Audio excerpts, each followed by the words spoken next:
Assalamualaikum warahmatullahi wabarakatuh. Bagaimana kabar kalian anak-anak hari ini?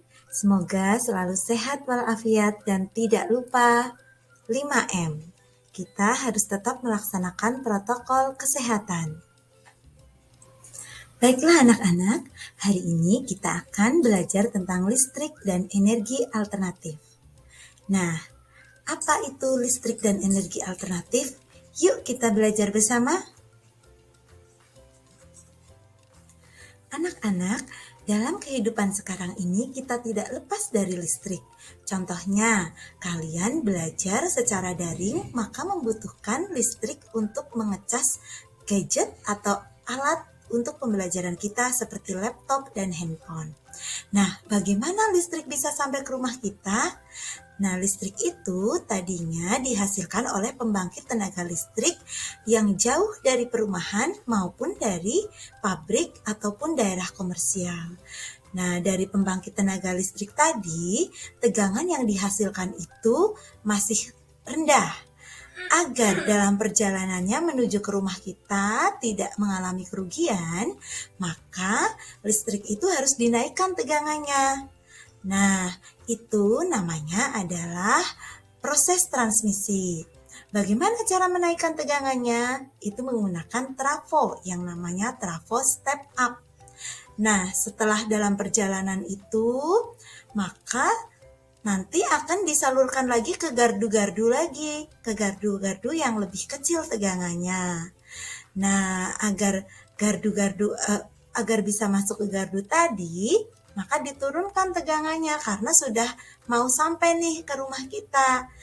Nah, karena diturunkan namanya trafo step down.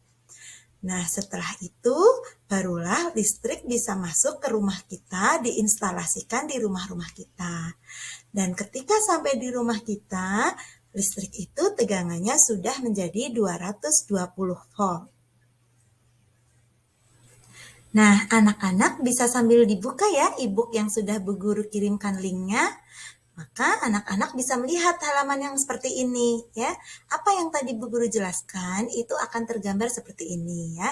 Jadi pertama prosesnya adalah pembangkit listrik. Dari pembangkit listrik maka akan masuk ke proses yang namanya transmisi, di mana tegangan listrik dari pembangkit listrik tadi dinaikkan dulu tegangannya yang akan disalurkan melalui sutet ya, saluran udara tegangan tinggi. Nah, setelah itu ketika sudah akan disalurkan ke rumah-rumah, diturunkan lagi tegangannya melalui trafo step down, kemudian masuk ke tahap distribusi. Tahap distribusi ini tahap di mana listrik sudah sampai di rumah-rumah kita dengan tegangan 220 volt. Nah, berikut ini sumber energi listrik alternatif. Energi listrik alternatif adalah sumber energi yang terbarukan, jadi selalu ada ya. Contohnya apa? Cahaya matahari. Nah, cahaya matahari kan selalu ada dan melimpah jumlahnya. Nah, cahaya matahari ini bisa untuk menjadi pembangkit tenaga listrik. Selain itu juga ada panas bumi, energi angin ya, kemudian ada air, gas alam, energi nuklir, dan energi biomasa. Pembangkit listrik yang ada sekarang kebanyakan menggunakan bahan bakar energi fosil. Nah, energi fosil ini merupakan energi yang tak terbarukan, maka semakin lama bisa semakin habis. Nah, maka dari itu kita harus menghemat energi listrik. Dengan menghemat energi listrik, kita ikut menjaga kelestarian bumi ini. Bagaimana cara menghemat listrik? Bisa anak-anak baca di e-book yang telah Ibu bagikan. Baik anak-anak, demikian tadi listrik dan energi alternatif serta cara menghemat listrik yang sudah Bu Guru sampaikan. Jangan lupa nanti anak-anak buka lagi e-booknya dan pelajari sendiri di rumah. Dan kerjakan tugas yang ada.